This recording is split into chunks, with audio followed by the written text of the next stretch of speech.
नमस्ते। आप देख रहे हैं आपका अपना चैनल युवा आर्य और मैं हूं मणिप्रकाश। वर्ण क्या होता है?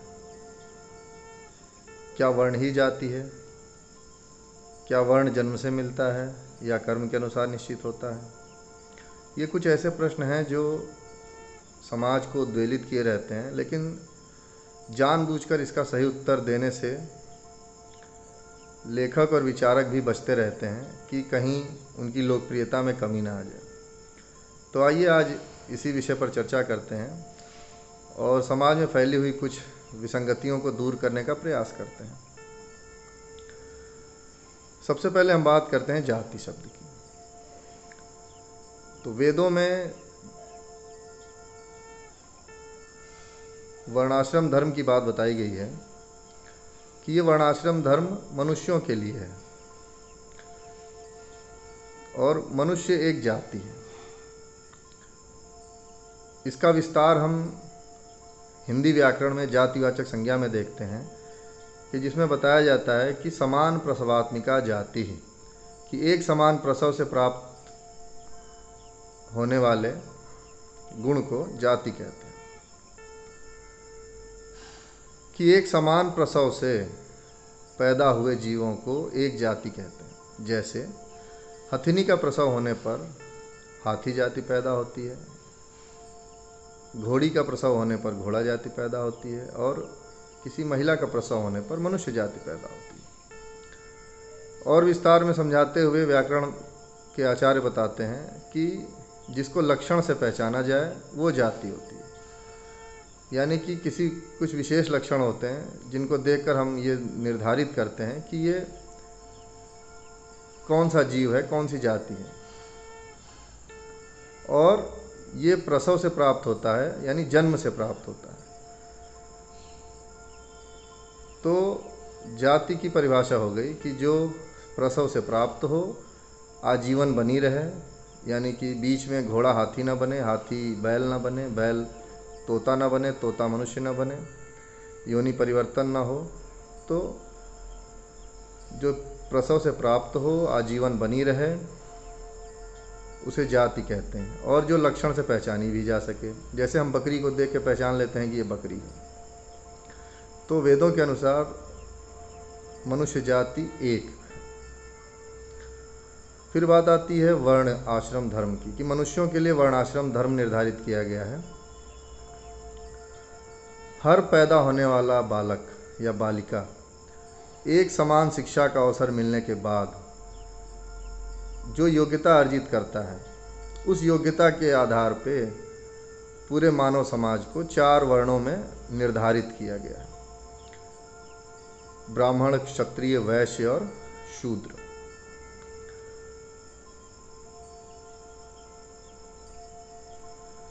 अब सबसे बड़ी समस्या यहाँ पर यह खड़ी होती है कि वेदों में वर्ण को और जाति को अलग अलग निर्धारित किया गया है, लेकिन आज के प्रचलित शब्दावली में वर्ण और जाति को पर्यायवाची के रूप में प्रयोग किया जाता है। और आजकल के धर्मगुरु ये कहते हुए पाए जाते हैं कि ये वर्ण पूर्व जन्म के कर्म से प्राप्त होता है और जन्म से प्राप्त होता है। वेद कहते हैं कि ये कर्म से निर्धारित होता है। तो शास्त्रों में लिखा कुछ और है और व्यवहार में होता कुछ और है। समाज में लोकप्रियता के पैमाने पर देखें तो जन्म आधारित वर्ण और जन्म आधारित वर्ण। अब वर्ण जाति के इस विवाद में एक नया कोण तब जुड़ जाता है जब इसमें बिरादरी जुड़ जाती है। अब बिरादरी, जाति और वर्ण ऐसे पर्यायवाची बन गए हैं कि उनको अलग अलग समझाने के लिए कोई न तो समझाने के लिए तैयार है, न कोई समझने के लिए तैयार है। बिरादरी एक बड़ा परिवार होता है। वेद कहता है कि हर परिवार में 4 वर्णों के लोग पाए जाते हैं। तो मनुष्य जाति एक बड़ा समुदाय है, मनुष्य एक जाति है। उस जाति में अनेक प्रकार के वंश हैं जिन्हें बिरादरियां कहा जाता है, और हर वंश या बिरादरी में 4 वर्णों के लोग पाए जाते हैं। यह है वैदिक परिभाषा, या जो धर्म के अनुसार जो नियम है वो कहता है कि हर बिरादरी में, हर परिवार में चारों वर्णों के लोग हो सकते हैं। तो हर परिवार और हर बिरादरी में चारों वर्णों को खोजने के लिए शिक्षा देनी पड़ती है। तो जब सभी, तो आप वर्ण, जाति और बिरादरी को जितना गड्ढमड्ढ करते जाएंगे उतना ही कंफ्यूज होते जाएंगे, और जितना ही इसको धर्म के चश्मे से देखेंगे उतना ही साफ दिखाई देगा। जो जातिवाद का लोग नारा लगाते हैं, ये जातिवाद मुख्य रूप से वंशवाद है, क्योंकि एक जाति, एक बिरादरी चाहती है कि हमारी ही बिरादरी, हमारे ही वंश का कोई व्यक्ति शासन करे। ये वंशवाद है जो महाभारत काल से भारत को खोखला करता चला आ रहा है। तो वंशवाद की प्रवृत्ति सभी में पाई जाती है। इसको नियंत्रित रखने के लिए सामाजिक चेतना का होना आवश्यक है कि जो सबसे योग्य व्यक्ति हो उसको चुनने की व्यवस्थाएं बननी चाहिए। वर्ण वो होता है जो आप काम करते हैं। वर्ण वह है जो हमने अपने लिए वर्ण किया है। जो कार्य हम करते हैं वो हमारा वर्ण बन जाता है, और ये शिक्षा के बाद योग्यता से निर्धारित होता है। जाति सारे मनुष्य की एक जाति है। इस बात को समझने में जितना समय हम लगाएंगे उतना ही भारतवर्ष पतन के गड्ढे में गिरता जाएगा, और इस बात को जितना जल्दी हम समझ लेंगे, जितना जल्दी मान लेंगे, उतना ही जल्दी हमारी सामाजिक समस्याएं समाप्त हो जाएंगी और सामाजिक न्याय की स्थापना होगी। भारत में सांप्रदायिक शक्तियों ने वंशवाद को मान्यता दी है। सांप्रदायिक शक्तियों ने जन्मजात वर्ण को मान्यता दी है। सांप्रदायिक शक्तियों ने शिक्षा, सेवा, रक्षा के प्रकल्पों में आरक्षण को मान्यता दी है। सांप्रदायिक शक्तियों ने 85% आबादी को शिक्षा से दूर रखने की व्यवस्था बनाई है। तो जितनी जल्दी इन संप्रदायों के चक्करों से छूट करके हम वेद की ओर लौटेंगे, उतना जल्दी इस जाति और जातिवाद की समस्या से मुक्त हो जाएंगे। और जितने ज़्यादा हम इन सांप्रदायिक शक्तियों के बिछाए जाल में फंसते जाएंगे, उतना ही ज़्यादा हमारी समस्याएं बढ़ती जाएंगी। अरबी साम्राज्यवाद का प्रभाव स्पष्ट रूप से भारत के समाज पर यूं देखने को मिलता है कि कुरान का एक सिद्धांत है ज़ात।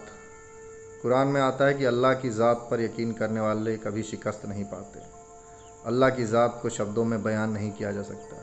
यानी यहाँ ज़ात से तात्पर्य पर्सनालिटी से है, व्यक्तित्व से है। और अरबी सिद्धांत के अनुसार ये ज़ात ऊंची और नीची हो सकती है, व्यक्तित्व ऊंचा और नीचा हो सकता है। ये आपकी धन संपदा, ऐश्वर्य पर निर्भर करता है। तो जब अरबी साम्राज्यवाद की पकड़ भारत में बढ़ी तो उन्होंने यहाँ के सांप्रदायिक शक्तियों द्वारा फैलाए गए भ्रम का लाभ उठाया और ज़ात में जातिवाचक संज्ञा की परिभाषा को जोड़ दिया और एक नई परिभाषा बनी जिसमें कुछ ज़ात के लक्षण थे और कुछ जातिवाचक संज्ञा के लक्षण थे। तो एक नई परिभाषा बनी कि ये ज़ात ऊंची और नीची होती है, ये जन्म से प्राप्त होती है, ये पूर्व जन्म से प्राप्त होती है, पूर्व जन्म के कर्मों से प्राप्त होती है और जीवन भर बदली नहीं जा सकती है। इस तरीके से अरबी साम्राज्यवाद और भारत की सांप्रदायिक शक्तियों के गठजोड़ से समाज में सदा के लिए खाई खोदी गई और आज भी हमारा समाज उस खाई को भर नहीं पाया। तो हमारे सामने सबसे बड़ी चुनौती ये है कि ज़ात और जातिवाचक संज्ञा के इस गंगा जमुनी खिचड़ी को, गंगा जमुनी संगम को अलग अलग समझते हुए इस समस्या का निदान किया जाए। तो सबसे पहली बात है कि कोई भी व्यक्ति, कोई भी बालक जो पैदा होता है वो अपनी योग्यता लेकर पैदा होता है और वो अपने जीवन में अवसर मिलने पर कुछ भी कर सकता है, कुछ भी बन सकता है। तो ये मनुष्य योनि पूर्व जन्म के कर्मों से मिलती है, ये वैदिक सिद्धांत है। लेकिन हम किस परिवार में पैदा हुए हैं उस पर हमारा वश नहीं। राज्य का कर्तव्य है कि गरीब हो या अमीर सभी बच्चों को एक समान शिक्षा दे करके और उनको अवसर की समानता उपलब्ध कराए। उसके बाद निर्धारित होगा कि कौन कितने पानी में है। इन्हीं समस्याओं के कारण जैसे ही हिंदूवादी शक्तियां हिंदू राष्ट्र की बात करती हैं तो उनकी विरोधी शक्तियां उन्हीं के धर्म ग्रंथों में बताए गए नियमों को लेकर के बैठ जाते हैं और उनको लज्जित करने का, लांछित करने का कोई अवसर नहीं छोड़ते हैं। और ये बात एक सीमा तक सही भी है, क्योंकि धर्म की स्थापना किए बिना किसी भी प्रकार का हिंदुत्व स्वीकार नहीं होगा, न हिंदू राष्ट्र स्वीकार होगा। किसी भी समाज के 85%, 80%, 70% तबके को अगर श्रम करके प्रमोशन का चांस न मिले तो वो तबका ऐसी व्यवस्था में रहना पसंद नहीं करेगा। हम ऐसी कंपनी में बिल्कुल भी काम नहीं करना पसंद करेंगे जो सारा जीवन मेहनत करने के बाद भी हमें प्रमोशन देने को तैयार ना हो।